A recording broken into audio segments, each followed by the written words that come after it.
هو اللي قال الأطفال أحباب الله ده جرب يدخل مدرسة حكومي قبل كده؟ ده في عيال بنت 60.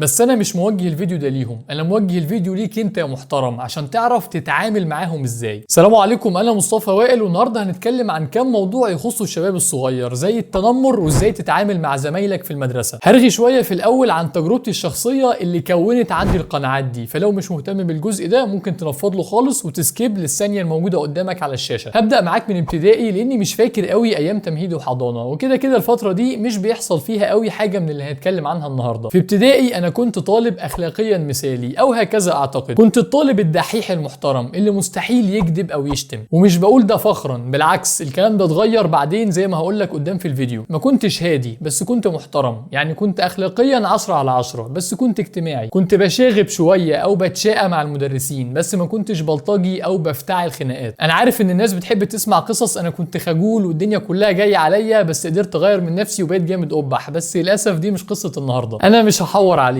انا كنت اجتماعي وبحب اتكلم من صغري، ما كنتش جامد تنين بس برضه ما كنتش انطوائي او متوحد، ولكن كان عندي صفه مبسوط قوي انها كانت عندي وانا صغير، وهي اني ما كنتش بحب اسيب حقي، ما كنتش احب ان اسيب حد يهني او يشتمني او يتريق عليا واسكت له، وكان عندي مبدا اني ما اردش الشتيمه بشتيمه، لا انا ارد الشتيمه بضرب، وما كنتش قوي جدا ولا بدخل كل خناقه اكسبها، لا عادي كنت بضرب مره وبضرب مره، والخناقه ضارب ومضروب زي ما بيقولوا، فما كانش عندي مانع ان اتخانق كل يوم، ولكن ما سيبش حد يجي عليا. وفعلا انت لما تبقى ما عندكش مانع تتخانق محدش بيحب يجي عليك، حتى لو انت ضعيف او بتتضرب اكتر ما بتضرب. المتنمر بيحب الشخص المستسلم اللي يسمع الشتيمه ويسكت، ياخد على قفاه ويوطي، بس انا الحمد لله ما كنتش كده، مع ان والدي ووالدتي محترمين جدا ومش بتوع مشاكل خالص، وكانوا دايما يشدوني لما اعمل حاجه زي كده، او لما يجي لي استدعاء ولي امر كان ابويا يشدني ويزعق لي انت طالب ولا بلطجي، رايح المدرسه تتعلم ولا رايح تعمل ايه؟ بس برضو عمرهم ما قالوا لي سيب حقك، عمرهم ما قالوا لي خليك انت الكبير وما تعملش مشاكل والكلام اللي ما ياكلش عيش ده، ودي حاجه انا ممتن ليها جدا جدا، زي ما هبقى ممتن ليك كده بالظبط لو عملت لايك وسبسكرايب للقناه. انا ما كنتش بتخانق كل يوم ولا كل يوم في مشاكل، لا خالص، انا اساسا كنت في مدرسه خاصه، بس مدرسه خاصه تقليديه اللي هي الزهراء، لو حد من المنيا هيبقى عارفها. على ايامي ما كانش فيه البريطانيه والالمانيه واليابانيه والمدارس اللي ب 30-40 الف جنيه في السنه دي، لا مدرسه خاصه يعني كانت مدرسه بمصاريف مش مجانيه، وكان فيها فئات مختلفه من المجتمع عادي، يعني كان في ناس معايا في الفصل بقوا بلطجيه دلوقتي، وفي واحد كان صاحبي دلوقتي بقى ديلر، مع انه كان محترم يعني، بس ما علينا، تقريبا هو بطل دلوقتي. الخلاصه اني في فتره ابتدائي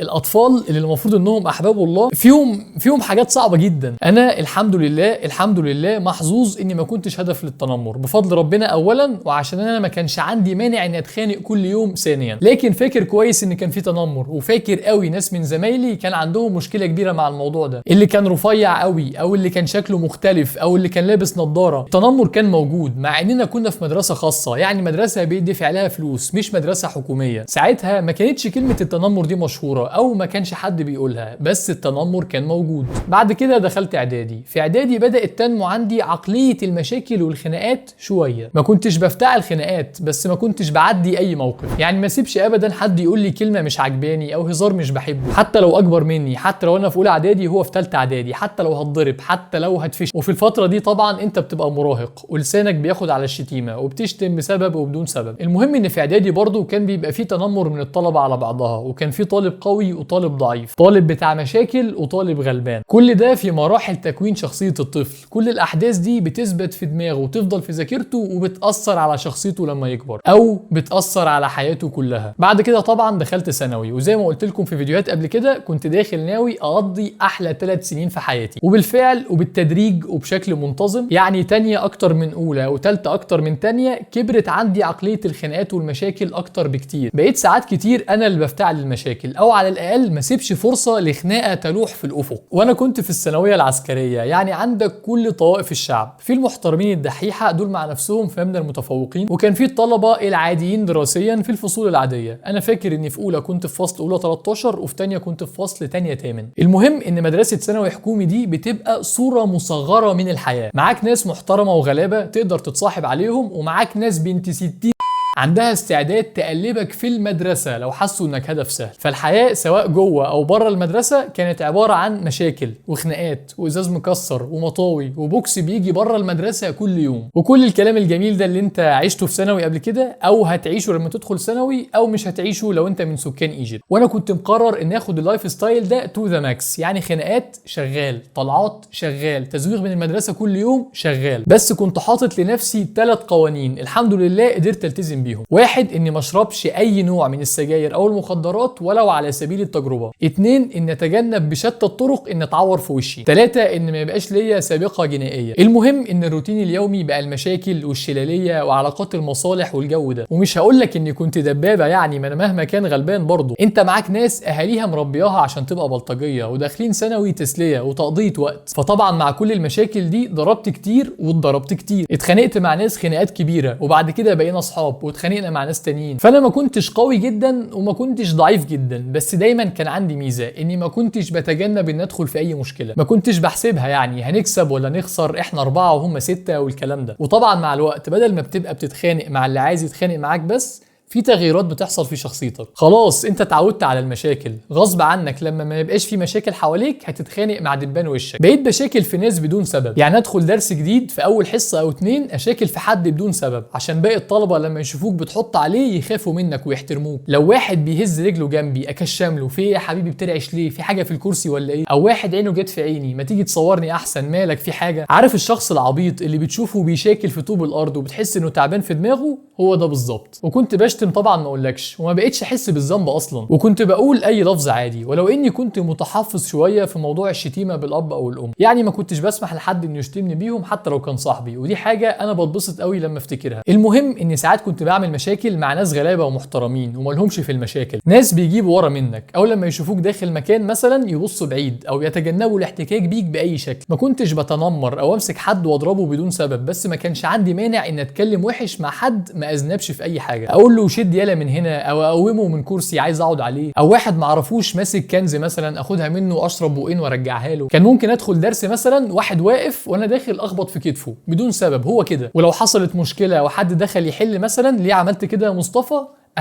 ده اللي عندي. ما بقولش اني كنت شبح منطقتنا وعمدة الدور والكلام ده، لا خالص. كان في بلطجية واشباح وناس ممكن يحطوا عليا عادي، فكنت بسايس الدنيا معاهم بالحب، او مش بسايسها وما بعرفش اعمل حاجة وبتحط عليا عادي. بس انا قصدي ان كنت بتاع مشاكل بشكل ريلاتيف، يعني بتاع مشاكل بالنسبه للعادي بتاع مصطفى وائل. مش عارف هل كده المفروض اعتبر نفسي كنت متنمر او مؤذي ولا لا، بس مش هتفرق. ده اللي حصل وتعلمت منه حاجات وغيري اتعلم منه حاجات وغيرت كتير منه وانا داخل الكليه. في حاجات طبعا لسه موجوده، وساعات الشخصيه دي بتطلع في اوقات مش مناسبه، بس ساعات تاني بلاقيها وقت ما احتاجها. انا مش عارف بحكي كل ده ليه، تقريبا طلعت قوي بره موضوع الفيديو، بس الذكريات بتجيب ذكريات. فخلينا بقى ندخل في النصايح العمليه اللي بوجهها لك كطالب في المدرسة عشان تتعامل مع المتنمرين او مفتعي المشاكل، او ازاي تحافظ على حقك. رقم 1 لازم يبقى عندك ثقة في نفسك، والثقة دي تقدر تبنيها بكذا حاجة، بس اهمهم على الاطلاق انك تطور من نفسك. طب يعني ايه تطور من نفسك لو انت في ابتدائي او اعدادي؟ اولا تهتم بدراستك. طب ده ايه علاقته بالخناقات او التنمر؟ لا ليه علاقة كبيرة، ولما بتحس بقيمتك او اجتهادك في اي مجال ده بيساعد معاك في المجالات التانية. وانا ازعم ان جزء لا يستهان به من ثقتي في نفسي وانا صغير كانت بسبب التفوق الدراسي، اني كنت طالب شاطر نوعا ما. فحاول تهتم بدراستك وواجباتك وتذاكر بانتظام. ثانيا انك تلعب رياضه، ومش بتكلم عن الجيم بالتحديد، لو تقدر تروح جيم كويس جدا حاجه جميله، بس انا عايزك تلعب اي رياضه، كره قدم، يد، سله، اسكواش، سباحه، اللي يجي قدامك او متاح ليك العبه. ولو تقدر تلعب رياضه قتاليه هيبقى كويس جدا. ثالثا انك تقاوم الخجل او الكسوف. لو انت طالب بيتكسف مثلا يجاوب في الفصل او يسال المدرس، حاول تشتغل على ده، حاول تكسر خوفك بالتدريج، وفي فيديوهات كتير على القناه بتتكلم عن النقطة دي ممكن تشوفها. رقم 2 مش عايزك تسيب حقك حتى لو مش هتقدر تاخده،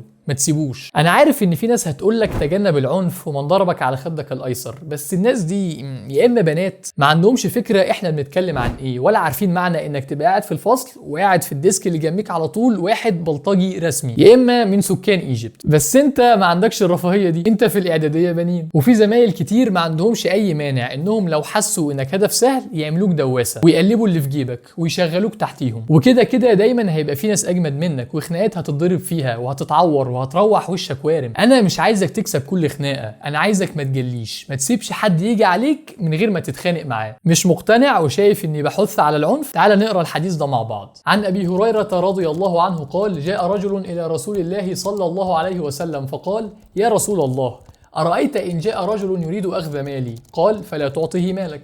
قال: ارايت ان قاتلني؟ قال: قاتله. قال: ارايت ان قتلني؟ قال: فانت شهيد. قال: ارايت ان قتلته؟ قال: هو في النار. رواه مسلم. انا مش بقول لك تقتل حد ولا بشجعك على العنف، انا بقول لك تدافع عن حقك على قد ما تقدر. وصدقني بقى لما اقول لك الشخص اللي بيحاول يتنمر عليك او بيحاول يعمل نمره مش هيبقى عايز يتعب نفسه معاك كل يوم. يعني لو النهارده حاول يقسم عليك وشدته مع بعض واتخانقته وهو ضربك 10 ضربات وانت ضربته 5 بس يا سيدي، طب ما هو برضه اتضرب. بعد اسبوع جه يقسم عليك، اتخانقتوا مع بعض، ضربك 10 ضربات وانت ضربته 5 برضه. لا بقى، ما هو مش هيعرف نفسه معاك. في طلبه تانية كتير خاضعين مش مستعدين يتخانقوا، هياخدوا على قفاهم ويسكتوا، هيسيبك ويروح لهم. وانا عارف انها حاجه حزينه ويا حرام باقي الناس الغلابه، بس انت يهمك نفسك اولا. دافع عن نفسك الاول، ولما تبقى قوي كفايه ابقى دافع عن المظلومين وخليك نصير الغلابه. وانا مش بقول لك ادخل الخناقه وانت ناوي انك تتضرب، لا طبعا ادخل الخناقه وانت ناوي تحط على اللي قدامك، خصوصا انك مش غلطان، انت راجل صاحب حق. سواء ضربت او اتضربت صدقني انت كسبت كتير. حتى لو جسمك بقى وجعك ووشك بقى وارم، على الاقل ما سكتش عن حقك. انت كده بتوصل رساله ليك وللناس انك مش لقمه سهله. الكلام ده بيبني شخصيتك وبيخليك شخص رزل محدش يحب انه يجي عليه، عكس لو سبت حقك وقلت الطيب احسن. هتفضل طول عمرك حاسس بالضعف، والذل هيبقى جزء من شخصيتك وهيفضل معاك لحد ما تكبر. العفو يا حبيبي بيبقى عند المقدره، مش عشان مستسلم وخايف. المقدره بتيجي الاول وبعد كده بتعفي. 3. في قاعدة بحب أقولها دايما لأصحابي لحد النهاردة، وهي نفسيتك رقم 1، نفسيتك أولا. أنا كمصطفى دلوقتي لو شخص عشوائي في الشارع اتريق عليا أو اتنمر أو أيا كان، مش ههتم وغالبا هسكت ومش هعمل له حاجة. مش هضيع وقت في إن أرد عليه، لأن هبقى فاهم إن دي مشاكل شخصية عنده أو نقص أو حقد أو حاجة زي كده بيطلعها عليا. يعني حاجة ما بقتش تفرق معايا. بس عارف ليه أنا بقيت كده؟ عشان خاطر أنا عارف إن أقدر آخد حقي، لأني في مرة واثنين وثلاثة مسكت متنمر وعرفته تمامه، أو صغرت دماغي زي ما بيقولوا وعملت مشكلة على حوار تافه، فخلاص بقيت عارف ان اقدر. لكن نصيحتي ليك، لو الموضوع هيشغلك او هيفضل في تفكيرك، يعني لو هتيجي بالليل تقول لنفسك فلان شتمني النهارده وانا سكت له، او مش عارف مين زقني وانا ما اتكلمتش، او خد دوري في الصف وانا ما اعترضتش، لو الموضوع ده هيضايقك او يأثر على نفسيتك يبقى ما تسكتش، حتى لو السبب تافه. نفسيتك هي رقم 1. يعني لو حد خد مكانك في طابور المدرسة مثلا، لو الموضوع مش فارق معاك خلاص انت حر. لكن لو الموضوع ضايقك، لو هتحس انك اتظلمت او حد جه عليك دقيقة واحدة بس، يبقى ما تسكتش. هنجم وصورج وخش فيه شمال بالدور يا حبيبي، انت اتعميت ولا ايه؟ شده ورجعه وراك. واحد اتنمر عليك وقال لك مناخيرك كبيرة مثلا، لو الموضوع فعلا مش فارق معاك، وده ممكن يكون صح، انا ساعات بقعد مع صحابي نتنمر على بعض بالطريقة دي وبتبقى قعدة هزار ومحدش بيزعل. بس لو الموضوع هيضايقك او هتروح البيت تبص على مناخيرك في المراية، يبقى ما تسكتش، اتنمر عليه. شوف اي حاجة فيه اتريق عليها، اي حاجة في جسمه او وشه، يعني مناخيره، عينه، ودانه، كرشه، حتى لو هتتريق على انه فقير او فاشل في الدراسة. اخلاقي؟ لا مش اخلاقي. وعارف ان في ناس بتتفرج دلوقتي بيقولوا ايه القرف اللي بيقوله ده، بني ادم مريض. بس انا مش هاممني انهم يقولوا عليا بوليتيكالي كوريكت او سوي نفسيا او ابيض من جوه او طيب القلب او فطرتي سليمة او اي مصطلح تاني بيتقال على الناس اللي بتسيب حقها بسهولة. انا اللي هاممني بجد انت وحالتك النفسية. لما تسيب حد يتنمر عليك مرة، هيتنمر عليك تاني وتالت، بس لما تدوس عليه تطلع له اكتر حاجة بيكرهها في نفسه، مش هيحكها معاك تاني، لانه عارف ان لو جه عليك هتتريق عليه بعيوبه اللي بيكرهها، عيوبه اللي خايف منها. يا مصطفى طب والحالة النفسية للولد التاني الغلبان؟ في 60,000 داهية الولد التاني مادام غلطان. انت مش بتروح لواحد في حاله وتتنمر عليه، انت بترد التنمر لواحد حاول يتنمر عليه. يعني انت صاحب حق، والعين بالعين والسن بالسن. ده انا ممكن اقنعك انك كده بتفيده مش بتضره، بتعلمه يبطل تنمر ويبقى انسان كويس ومفيد لنفسه ولمجتمعه، بتديله درس وبتربيه بدل اهله اللي ما قدروش يربوه، مع كامل اعتذارنا لاهله اللي ممكن يكونوا عملوا كل اللي في مقدرتهم بس هو العيل كده. 4. لازم تخلي عندك حدود وما تسمحش لحد انه يعديها حتى لو كان صاحبك. يعني ما تسمحش لحد انه يضربك على وشك او قفاك حتى لو بهزار. ما تسمحش لحد من صحابك انه مش عارف اقولها ازاي، عايز لفظ ينفع يتقال، انه يشيلك. انا بكلمك على الدغري وانت فاهمني، انا كنت في سنك وعارف اللي بيحصل وكنت بشوف كل حاجة. ما تسمحش ان حد يشتمك بابوك او امك، يقول لك يا ابن كذا او يا ابن كذا، لا ما تسكتش حتى لو قالك انا بهزر، ده احنا اصحاب. فكك، في حاجات ما ينفعش فيها الهزار. شد معاه وكبر الموضوع وزعق وتأكد انه ما يكررهاش تاني، ولو كررها اتخانق معاه حتى لو وصلت انك تقطع علاقتك بيه. ده واحد مش بيحترمك ومش بيحترم حدودك، ملوش لازمة انه يفضل في حياتك. خلي كرامتك رقم واحد. ملخص الفيديو: فترة المدرسة خصوصا لو كنت في مدرسة حكومية مش مدرسة ب 30 او 40 الف جنيه في السنة، فترة مش سهلة، هتواجه فيها صعوبات اجتماعية ومواقف مختلفة، ولازم تبقى جاهز ومستعد للمواقف دي. وفي نفس الوقت فترة المدرسة مش صعبة، لو عرفت تستغلها صح هتعيش احلى مواقف في حياتك، هتعمل ذكريات جميلة وهتعمل علاقات ممكن تكمل معاك طول العمر. خليك فاكر بس ان الشجاعة والجرأة وان قلبك يكون جامد دي صفات اجبارية مش اختيارية لو عايز تعيش حياة سعيدة. بمناسبة المدرسة، في فيديو عملته قبل كده عن ازاي تلبس كويس وانت رايح المدرسة، ازاي تبقى شيك وانت لابس اللبس الموحد بتاع المدرسة، قميص او تيشيرت المدرسة. تقدر تشوف الفيديو ده من هنا. ولو عندك اي سؤال او استفسار او عايز تتناقش معايا انا مستنيك تحت في الكومنتات. بعد اذنك لايك للفيديو، سبسكرايب للقناة. شكرا لحسن استماعكم، السلام عليكم.